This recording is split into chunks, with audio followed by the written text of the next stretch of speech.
it's gonna be a tiny little mini bike. So I'm trying to make this thing as compact as possible. I would like to keep the option open to run a torque converter on this.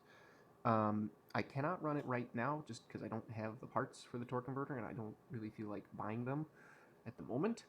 So what I'm going to do is I'm going to design the frame in such a way that I can have two positions for the back wheel, either that or just a really long slot for the back wheel to slide. The reason I need that is with the clutch, if I keep it as compact as possible, I only need 3 inches between the back of the engine mount and the front of the tire. If I run the torque converter plate will come out to about here.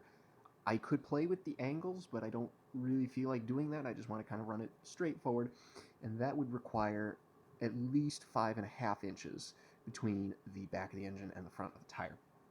And I mean, with the torque converter, it looks fine, but when the clutch is in place, there's kind of an awkward gap, and it doesn't totally fit with the as compact as possible goal. So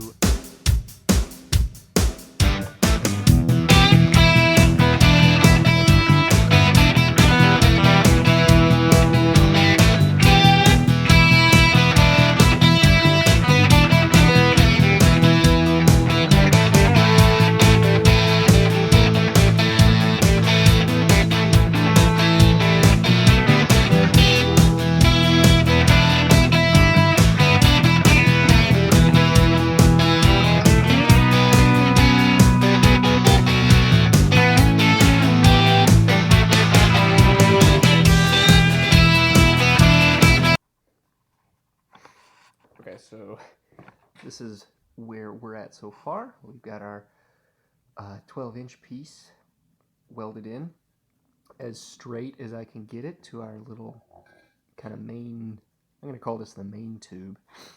And so now we're going to come in with a couple of tubes going straight back. Those are going to be 16 inches long each, so I got that marked. We're going to cut it.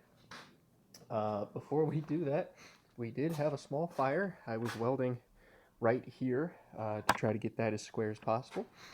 And voila, I managed to burn my some of my car cleaning supplies.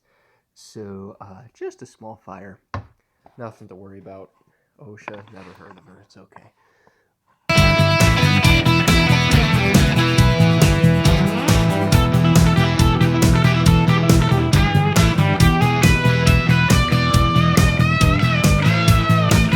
Good morning, everybody. It's a brand new day.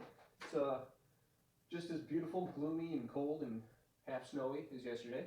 And we're back at the mini bike. So, well, good morning. So last night, I cut out the engine plate. I got the engine mounted up. This is pretty well half welded. And the next step is going to be getting the back wheel mounted up with its hangers and all that. So the way I did that is from our beautiful donor snowblower, I cut out the engine plate from it, and I cut off these two pieces of metal from the very front. They went just here. And this is what the actual snowblower mounted to.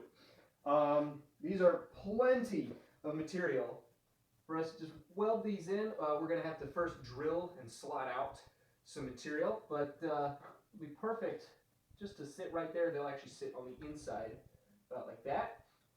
And yeah, it'll give us a good sturdy way to mount the back wheel. Cool, we're recording. This is this is the chest cam.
Okay, so been a little bit of work done since the last clip.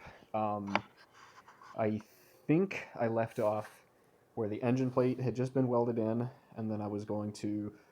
Um, that's right. I was welding in the um, hanger plates for the back wheel, so those got welded in, nice and square, as best as I could get them. Um, and that all works. The back wheel's nice and tight. It's holding its own weight, so that's fantastic. Um, and I went ahead and I went and made the front end here. So I kind of chose not to film much, or really didn't film any of the making of this, because like 90% of the time was just me sitting here and staring at it. And so that's just not something I really want to film. But nonetheless, I just finished it up. And I thought I would make a little update on there to kind of show the progress.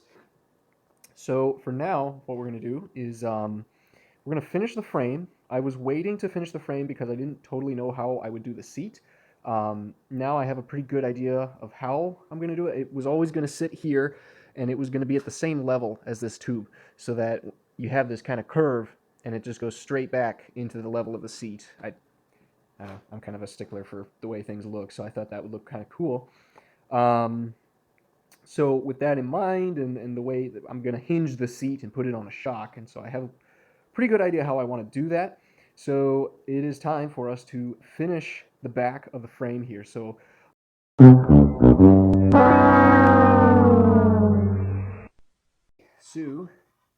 the tubes have been cut, notched, fitted, very satisfyingly fit.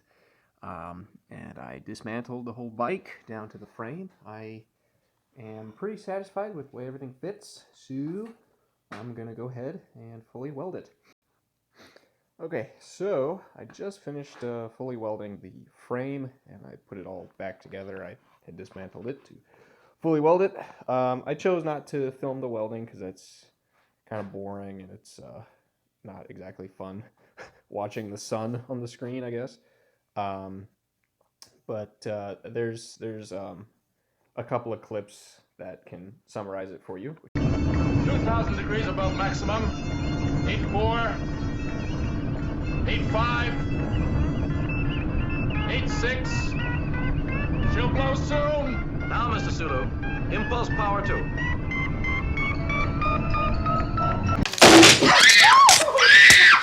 Don't anybody move.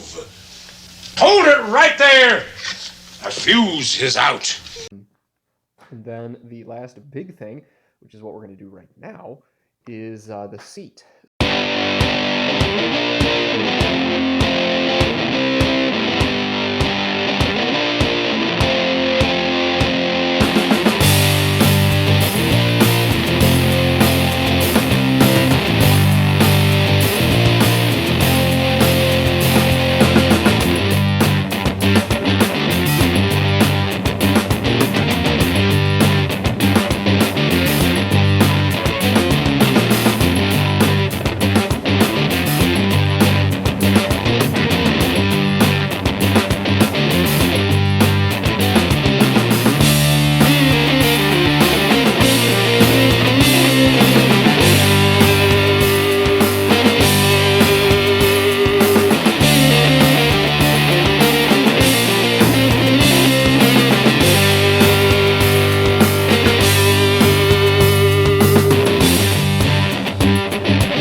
It's done. I had to do a bunch of stupid stuff to make this thing work. I needed to get a new carburetor. I needed to order a new twist grip because the thing I came up with wasn't working. I had to, what else? I had to zip tie the fuel tank because all the fuel tanks I tried weren't working. And I said, you know what? Screw it. The chain's all off center. Nah, we're going to run it anyway. And the front forks are off. Not the right angle? Nah, screw it. We're running it anyway. And yeah, we got it done, and it works. I rode it last night. It's comfortable. It's cool. And yeah, there it is. We didn't give up.